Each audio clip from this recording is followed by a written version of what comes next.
अच्छा, आज जो है वो हमारा 30वां दिन है, 30th डे है ब्लाइंड 75 का, और best time to buy and sell stock है। ठीक है, ये लिस्ट तुम्हें डिस्क्रिप्शन में मिल जाएगी।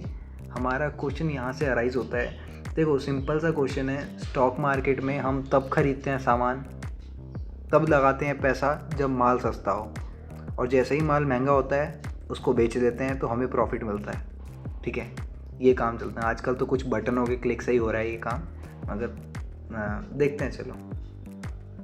तो हमें प्राइजेस दे रखे हैं, ठीक है, इनपुट में हमें प्राइजेस दे रखे हैं और हमें मैक्सिमम प्रॉफिट निकालना है। तो शुरू में जो था वो 7 रुपीज़ मान लो, ठीक है, फॉर एग्ज़ाम्पल रुपीज़ में कोई चीज़ मिल रही थी, ठीक है, अगले दिन वही चीज़ 1 रुपये में मिली।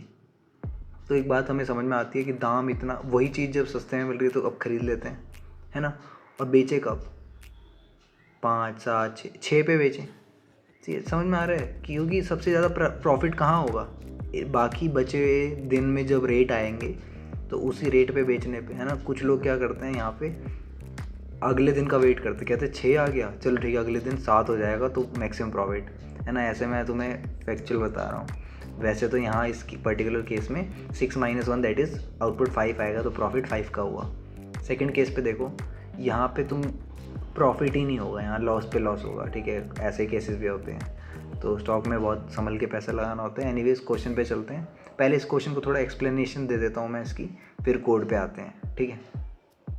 सो मैंने तुम्हें समझाने के लिए, क्योंकि हमारे पास प्राइजेस की लिस्ट दे रखी है, वो है 7, 1, 5, 3 एंड 6, 4, ये लिस्ट दे रखी है।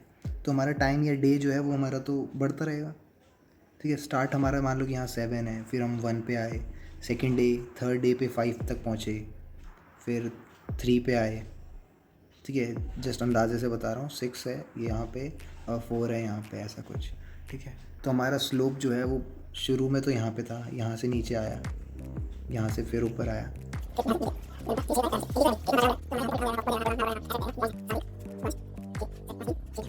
हाँ, तो देखो इसमें प्राइजेस हमें दे रखे हैं और हमारा ग्राफ चल रहा है। अब तुम सोच रहे होगे कि यहाँ पे हमें मैक्सिमम माइनस मिनिमम करना है, नहीं, क्योंकि यहाँ पे उल्टा टाइम तो जा नहीं सकता है ना। बस हमें एक चीज़ है यहाँ पे समझ में आती है कि अगर मिनिमम हमें मिल गया तो हमें अटके रहना है उस पर। जैसे हमारा शुरू में 7 था, लेफ्ट देखो, लेफ़्ट और राइट का कॉन्सेप्ट लेंगे। किसका कॉन्सेप्ट लेंगे?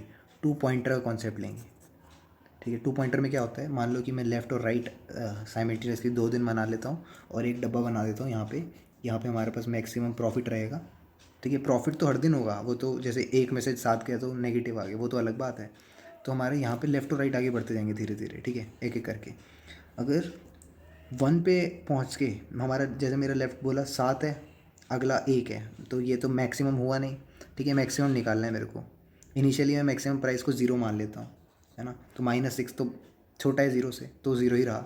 मगर जब लेफ़्ट आगे आया ना, असल में है क्या, लेफ़्ट आगे आया तो लेफ़्ट बन गया L, ये हमारा हो जाएगा बेचने का काम, बाइंग का काम, और राइट हमारा हो जाएगा सेलिंग का काम।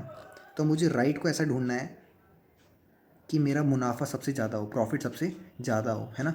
तो 1 पे अगर मैं लेफ़्ट आ गया है तो राइट तब तक मूव करते रहेंगे जब तक हमारा मैक्सिमम प्रॉफिट ना आ जाए, है ना। और इस बात का ध्यान रखना कि लेफ़्ट को दोबारा मूव मत करना। ऐसा नहीं कि एक एक करके भाई भाई चलते रहेंगे, तब तक मूव मत करना जब तक एक से भी छोटा ना आ जाए, है ना। ऐसा केस ना आ जाए, मान लो किसी समय पे स्टॉक मार्केट पूरा गिर गया, 0 पे आ गया, तो यहाँ ले आओ, यहाँ पे ले आओ, ठीक है, इसको लेफ़्ट को। और फिर राइट अगर जहाँ भी जाता है 3 पे, फिर आगे जाके देख लेंगे, है ना। तो हमें असल में करना क्या है कि लेफ़्ट को +1 नहीं करना है, लेफ़्ट को राइट के बराबर ले आना है। अगर राइट छोटा निकला लेफ़्ट से, इफ़, है ना। तो ये छोटा सा क्वेश्चन है और बेसिकली हमें करना क्या है कि वही कंपेयर करके माइनस कर, बहुत छोटा सा कोड है इसका, पाइथन में कर देते हैं, बस यही था कॉन्सेप्ट, ठीक है। तो दोस्तों कोड ऐसा होगा कि हम क्या करेंगे, इसमें लेफ़्ट और राइट ले लेंगे। लेफ़्ट को हम 0 ले लेंगे, राइट को 1 ले लेंगे, ठीक है। हम क्या कर रहे हैं, 2 पॉइंटर चला रहे हैं जैसा कि बताया था मैंने, है ना। अब क्या होगा, एक मैक्सिमम प्रॉफिट 0 ले लिया। पहले मैं प्राइजेस को पी ले रहा हूँ जिससे कि टाई वाइप करने में आसानी है ना। वैसे तो मैंने कर ही रखा है टाई। मैक्सिमम प्रॉफिट को 0 ले लिया क्योंकि शुरू में हमारे पास कोई प्रॉफिट नहीं है, हम मान के चलते हैं, ठीक ठीक है, फिर हम क्या करेंगे, जब तक हमारा राइट लेंथ ख़त्म नहीं हो जाती, क्योंकि प्राइस एक लिस्ट है और लिस्ट की लेंथ से छोटा रहता है राइट हमारा, तब तक चलाना है और चेक करना है कि अगर लेफ़्ट वाला प्राइस छोटा है राइट वाले प्राइस से, तो बेसिक मैथ्स क्या करेंगे, राइट माइनस लेफ़्ट करके प्रॉफिट निकाल देंगे, है ना। प्रॉफिट आ गया हमारा। अब क्या करेंगे, मैक्सिमम प्राइस जो होगा वो हमारा प्रीवियस मैक्सिमम प्राइस जो था और अभी का प्रॉफिट है, उन दोनों में से जो मैक्सिमम आएगा वही आएगा, है ना। मतलब जैसे अगर इसी एग्जांपल में देखो, प्राइजेज जो थे हमारे पास, जैसे 1 रुपये का जब मैंने ख़रीद रखा था, 5 रुपये में बेचा तो फ़ायदा 4 रुपये का हुआ, है ना। अगली बार फ़ायदा 2 रुपये का, है ना। तो ये मैंने समझा भी दिया है वैसे, तो समझ में आ रहा है कि मैक्सिमम जो है वही रहेगा। तो एमपी में मैक्सिमम प्राइस फिट हो गया, वरना एल्स केस में क्या करेंगे, हम L=R कर लेंगे, ठीक है। अभी समझाया भी हुआ है क्यों करेंगे ऐसा, क्योंकि हम नहीं चाहते कि एल जो है वो बिल्कुल भी बढ़े, क्योंकि ऐसा केस आ रहा है कि PL छोटा नहीं है PR से, इसका मतलब हमें और छोटा प्राइस मिल गया, है ना। प्रॉफिट मतलब प्राइस जो है वो और छोटा मिल गया राइट साइड में, तो हम उस टाइम पे ख़रीदेंगे, ठीक है, फिर आगे कहीं बेचेंगे, ठीक है। ये बात समझ में आती है। तो हम एल्स केस में ये L=R कर देंगे, वरना वाइल के लूप के लिए हमें क्या करना पड़ेगा, R को थोड़ा थोड़ा बढ़ाना पड़ेगा, ठीक है, और लेफ़्ट को वैसे ही रहने देंगे जैसे हमने 1 पे रहने दिया था, रिटर्न कर देंगे मैक्सिमम प्राइस, ठीक है। इतना सा कोड है हमारा सिंपल सा, और इसका सबमिशन मैंने कर दिया है, देखो सबमिट हो चुका है, एक्सेप्ट भी हो गया है, ठीक है, फास्टर देन 9089। बस यही था छोटा सा कॉन्सेप्ट। मैं हूँ केशव, आप देख रहे हैं टिकट। मिलते हैं अगली वीडियो में।